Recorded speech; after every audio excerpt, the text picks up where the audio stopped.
né? Nós mulheres negras, a gente na verdade quer habitar a felicidade, a gente quer habitar o amor, a gente quer habitar o bem viver, o bem querer. Olá, seja muito bem-vindo, seja muito bem-vinda. Eu sou a Lúcia Nascimento e você está ouvindo a primeira temporada de Relatos Mínimos, o podcast para quem gosta de histórias. A minha convidada de hoje é a Aisha Nascimento.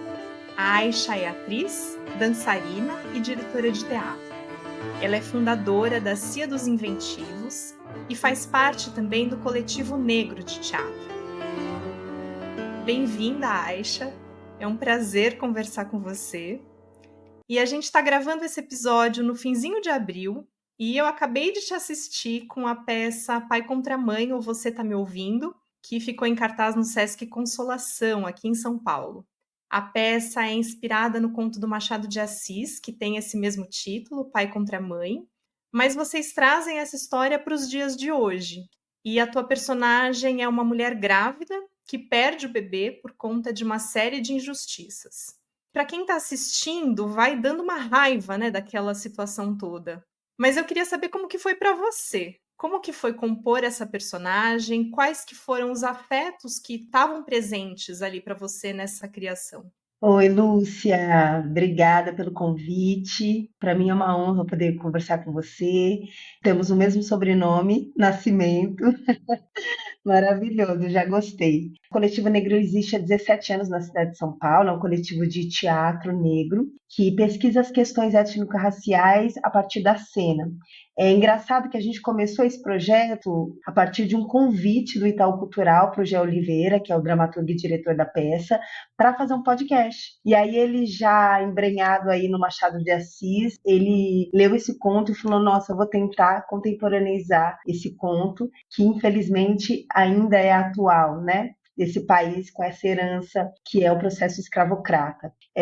A gente fez o podcast. Quando a gente foi montar esse texto, a gente, óbvio, né? Porque aí o teatro tem ação e tal, então a gente teve que fazer algumas adaptações. A Zaira da Conceição, que é o nome da tua personagem, ela é como se fosse uma descendente de uma das personagens do conto do Machado, é isso?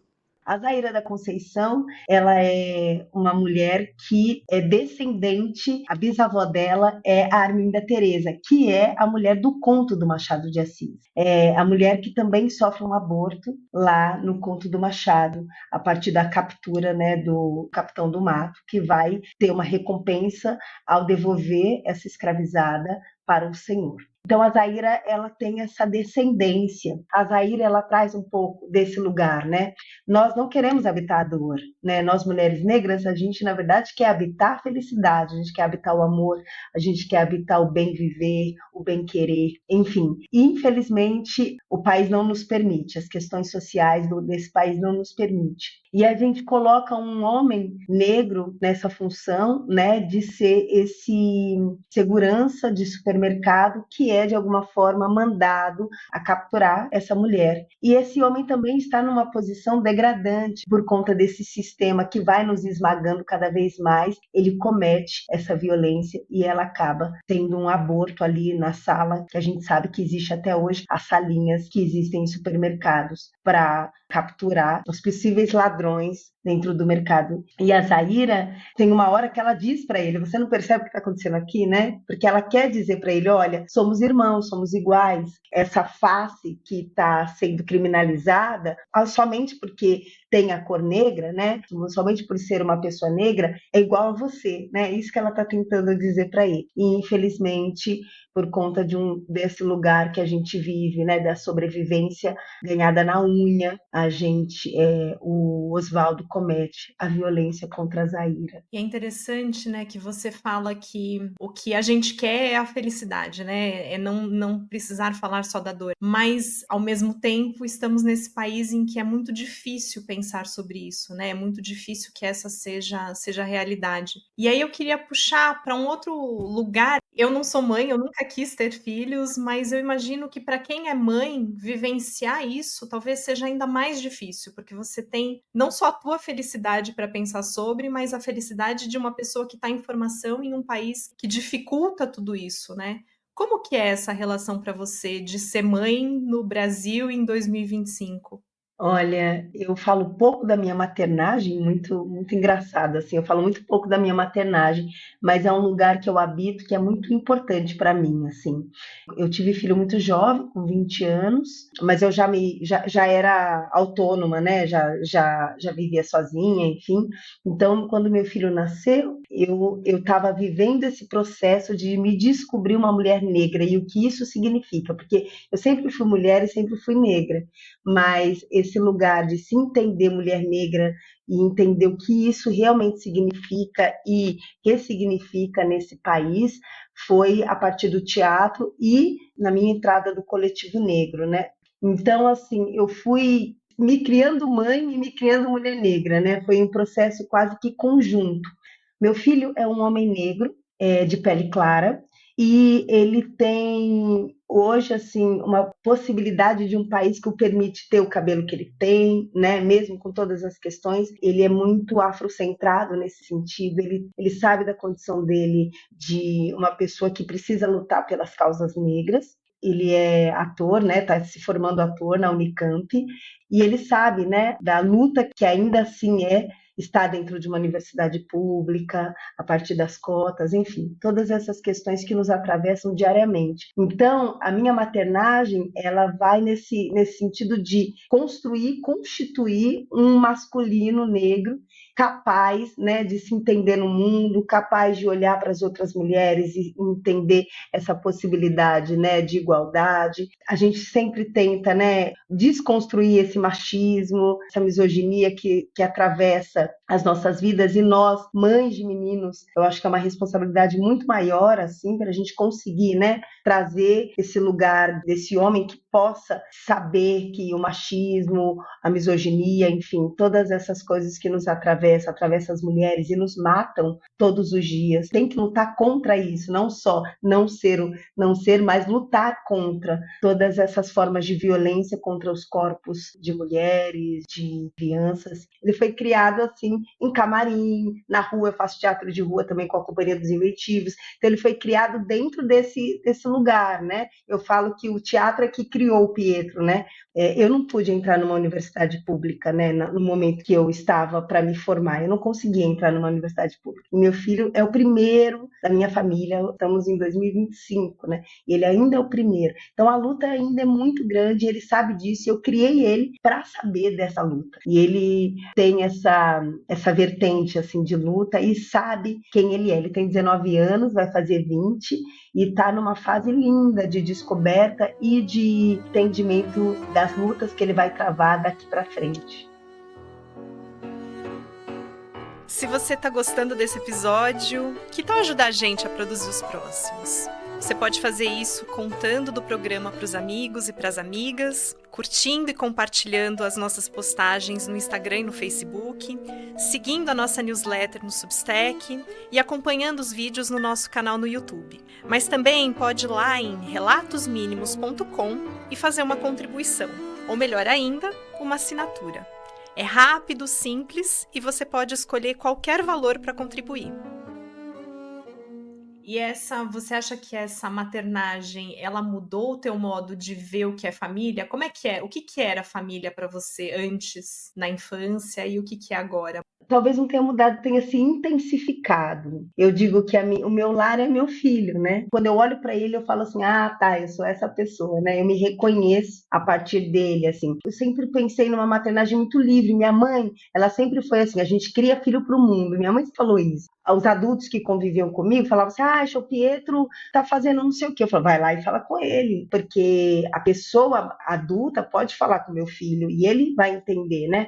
Eu não sou a única responsável pela criação dele nesse sentido. Eu acredito muito nessa força coletiva e nessa força comunitária de se criar um ser humano, porque senão fica muito pesado para a mãe, né? Então, a família, para mim, é isso. É a gente ter essa possibilidade de estender o amor, estender a criação, estender, né, as questões, porque tinha questões, por exemplo, que ele me falava, que eu falava assim, meu Deus, Flávio, que é meu amigo de grupo, conversa com o Pietro sobre isso, porque eu acho que, ou então o pai dele, dele, ou então uma amiga, sabe? Também eu dividia também, porque para mim só foi possível ser mãe dividindo as funções, porque é muito pesado, né, pra gente, assim, para as mulheres, que se dá errado é tudo culpa da mãe, é tudo culpa, né? Tem um outro trabalho teu, que é o Parto Pavilhão, que também de alguma forma cerca ali a maternagem, né? Você interpreta uma detenta de uma penitenciária feminina, que também é inspirada em uma história real, né? E essa mulher ali dentro da penitenciária, ela é uma ex-técnica de enfermagem que acaba ajudando outras mulheres na hora do parto. Eu não sei se você teve algum tipo de contato com mulheres que estiveram presas. Eu queria saber um pouquinho como é que foi esse trabalho, como é que foi essa aproximação com o dia a dia de uma mulher presa. Esse convite veio em 2019 pelo Johnny Salaberry, que eu estava no Rio de Janeiro, a gente estava em temporada com Gota d'Água Preta lá. Ele tinha um conto sobre a Rose, né, que é essa mulher detenta, que está dentro de uma prisão de mães. Lúcia, é sério, a gente fala sobre encarceramento em massa, a gente fala sobre essas questões, né, que são para a comunidade negra, são questões muito caras, assim, da gente lutar, né, do abolicionismo penal. Lúcia, nunca tinha passado pela minha cabeça dessas mulheres com os filhos grávidas dentro da penitenciária. Eu nunca tinha pensado sobre. E aí eu mergulhei nesse processo, e aí a gente chamou a Naruna Costa para fazer a direção. E eu lembro quando a gente foi montar mesmo, foi em 2023 que a gente começou o processo, a Naruna já na sala de ensaio com a gente, ela falou assim, gente, a gente não pode representar as mulheres, né? Porque a gente não tinha contato, eu não tinha até então, Lúcia, entrado em contato com essas mulheres. A gente tinha assistido o documentário, tinha lido os livros, tinha lido o livro do Drauzio Varela, o Prisioneiras. Então, o que a gente tinha era o quê? A personagem Rose, que era essa mulher. Tá? Então, a Rose é essa mulher que está presa, ela ajuda nos partos dentro da prisão. E aí a gente descobriu várias questões, pegam os filhos e põem para adoção, a revelia dessas mulheres. Enfim, essas mulheres ficam anos procurando seus filhos, enfim. E aí a gente falou, vamos falar sobre essa mulher. Foi exatamente 9 meses de processo. E aí, em dezembro do ano passado, eu consegui entrar na penitenciária para dar uma aula. A gente queria apresentar o espetáculo, mas eles nunca vão deixar a gente apresentar, porque fala de fuga. Porque o espetáculo, ele se passa, na verdade, a Rose arquitetando a fuga dessas mulheres, né? Que aconteceu realmente. E aí, eu consegui entrar para dar uma oficina, que é a minha oficina que eu dou de Novos Imaginários. Foi incrível e arrebatador para mim. Primeiro, por ter entrado em contato com essas mulheres. Foi no presídio do Butantã essa aula? Foi no Presídio Butantã. O que o Parto Pavilhão me ofereceu de presente foi a gente conseguiu meio que furar uma bolha do teatro. E foram muitos advogados, assistentes sociais, médicos assistirem o espetáculo. E aí uma médica entrou em contato comigo, que ela assistiu muitas vezes, a Dani, entrou em contato comigo e falou, olha, a gente vai fazer uma ação, seria muito legal. Eu falei, nossa, eu quero. E ela conseguiu entrar na penitenciária do Butantã. E foi muito incrível, porque eu dei uma oficina com o bebê no colo. E é muito louco, porque elas querem contar sobre a experiência, mas eu não estava ali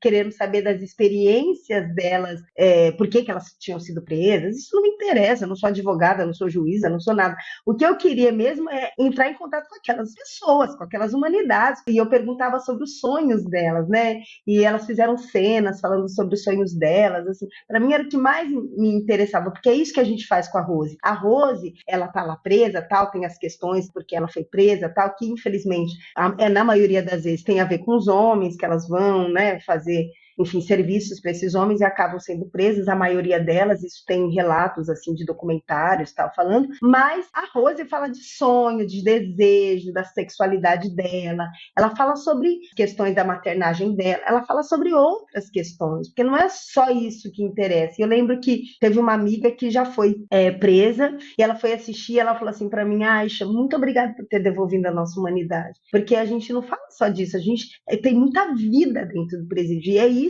que a gente narra. Eu fiquei curiosa dessa tua experiência de ter ido fazer oficina dentro do presídio, para que as mulheres falassem sobre os sonhos delas, os desejos delas, Tem alguma história que você lembra, assim, algum sonho, alguma cena que elas criaram que tenha sido mais marcante, que você possa dividir com a gente? Sim, sim, eu não chorei lá dentro. Eu falei, não vou chorar. Aí quando eu saí, meu Deus, eu chorei muito porque é muita vida que tem ali, né? É muita vida. Eu peço para elas responderem a pergunta: como você se vê, como você é vista e como você gostaria de ser vista. O como você gostaria de ser vista, você vai criar uma cena e me apresentar isso. E aí eu levo a poesia da Beatriz Nascimento, que é o retrato, autorretrato, e um quadro da Maria Auxiliadora da Silva, também uma pintora negra, para elas olharem essa referência, para entender que a gente pode criar uma autoficção de nós mesmos. Elas me respondem em cena como elas gostariam de ser vistas. Então tinha pessoas que me responderam em poesia, porque queria ser poeta, uma autonomeação de si. Até porque às vezes a gente não se nomeia com vergonha do que os outros acham que é essa nomeação que a gente quer dar pra gente, né? Exatamente. E no meu mestrado, no primeiro capítulo, eu falo sobre isso, né? Eu falo sobre essa possibilidade da autonomeação, tanto tratando sobre os teatros negros, que a gente se autonomeia teatros negros para poder inserir na história, né, a nossa memória, e também como se eu me autonomeio enquanto pessoa. E no final a gente faz esse balanço, fala assim, olha como nós somos diversos. Não deixe que alguém fale quem você é e ponto, né? A gente não é uma coisa só, e nem essa definição única de nós nem tem que nos caber. Então foi muito bonito, porque para além delas falarem como elas gostariam de ser vistas, elas estão falando de sonhos. E essa é a minha provocação, como que a gente cria novos imaginários, novas imagens de nós mesmos, né? Nossa autoimagem, como a gente pode criar outras possibilidades mesmo com isso. É incrível. E eu queria relacionar isso. Você acabou de fazer 40 anos e no dia do teu aniversário, que foi agora no comecinho de abril, você postou um vídeo que eu achei maravilhoso nas tuas redes, recitando uma poesia da Viviane Mosé sobre o tempo. Como é que você se encara daqui 40 anos? Como que você vê o envelhecimento do corpo, mas também dentro desses desejos e sonhos futuros? Eu não pensava nisso, sabe? Mas agora eu tenho pensado assim, em corpos como os meus. Eu acho que estar viva assim e viver mais é quase uma desobediência. A minha vontade é de envelhecer bem. Cada marca que a gente tem nesse corpo, né, é uma marca de vida, é uma marca de envelhecer, é um privilégio, gente. Eu me vejo feliz, eu me vejo em cena, e é isso que eu almejo para mim, assim, na velhice, uma velhice boa, uma velhice fazendo o que eu gosto, uma velhice em cena, sendo aplaudida assim. Eu tenho essa vontade.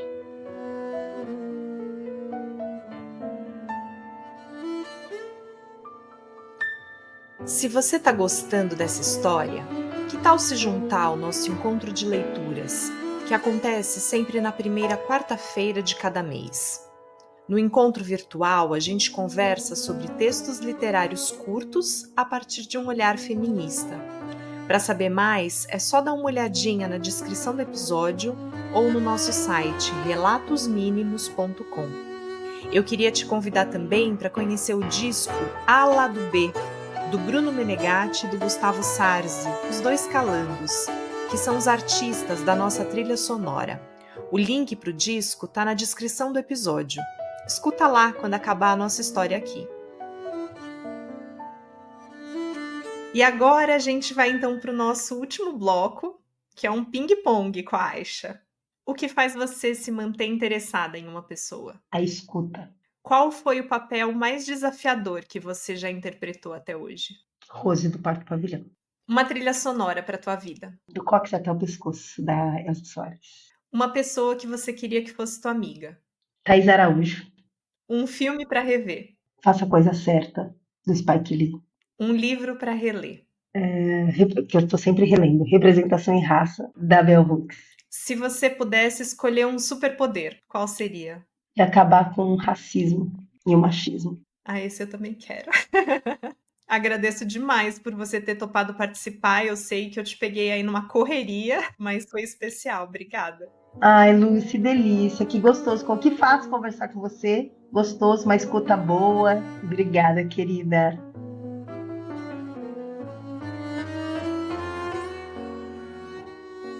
Se você quiser saber mais sobre o projeto, sobre o meu trabalho, eu tô no Instagram como @relatos.mínimos e @lucianascimento.escritora. Você pode seguir a gente por lá e também na plataforma onde você está ouvindo esse episódio. Não esquece de avaliar o podcast no teu tocador de áudio preferido. Dá também para comentar nas nossas redes e compartilhar para mais gente ouvir. O podcast Relatos Mínimos foi idealizado, roteirizado e editado por mim, Lúcia Nascimento. A trilha sonora é do Gustavo Sarzi e do Bruno Menegatti, os dois calangos. A música faz parte do disco A Lado B, disponível nas plataformas de áudio. Obrigada por acompanhar essa história comigo e até o próximo episódio.